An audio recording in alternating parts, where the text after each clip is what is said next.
ئەنجومەنی وەزیرانی هەرێمی کوردستان ڕەزامەندی دەربڕیوە کە سەرۆکاتی شارەوانی سلێمانی لە سەدا 20 ئەو داهاتەی مانگانە دەستی دەکەوێت بۆ جێبەجێکردنی پرۆژە خزمەتگوزاریەکان و خزمەتی هاوڵاتیان خەرجی بکات.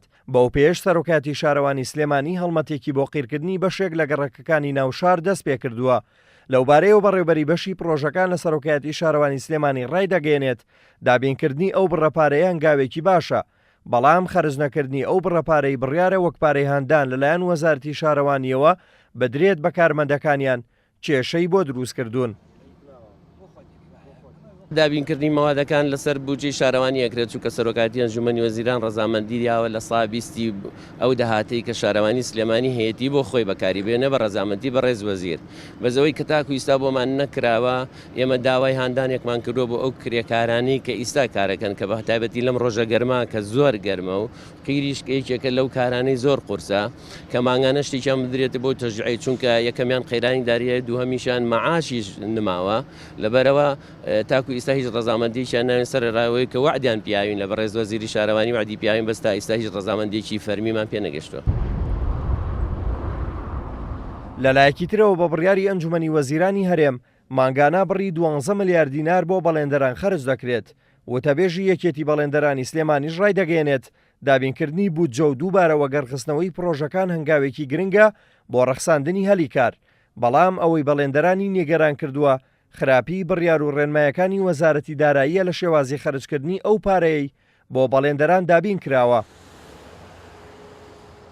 هەنگاوەکانی حکومت بۆ دەستپێکردنەوە بە پرۆژەکان هەنگاوێکی ئیجابیە و ئێمە دەستخۆشیان لێکەین و بە تایبەتی ئەنجومەنی وەزیران کە هەنگاوەکانی ئەوەی هەر پارێک دابین کرێ وردەوردە پرۆژەکانی پێ کارکرێتەوە کەمە خۆی لەخوا وەگەڕخستنەوەی بازاڕە و وردەوردە ئیشکرێتەوە. بەڵێندەران مانگانە 12 ملیاری بۆ دابین کراوە. دوو مانگی یەکەمیرا بە بودجەی گەشەپێدانی پارێزگاکان بە شێوازێکی باش دابەش کرا، بەس بەشی دووەمی بەهۆی ڕێنماییە هەڵەکانی وەزارەتی دارایی کە ئەبێ بەڵێندەر پارەکەی لە حسابە نەجوڵان دەبێ کە خۆی لە خۆیان مەشتێکی زۆر خراپە، ینی چۆن نەیجوڵانە بێ کە تۆ لە 3 ساڵی قەیرانە قەرزاری خەڵکی چەک ئەی بە خەڵک قەرزەکان دەیتەوە، دوایی کە پارە وەرەگیرە خەڵکەکە پێ دەڵێت پارەی نەقدی مەوێ من چەکم لێ وەرگرتی وەکو زەمان.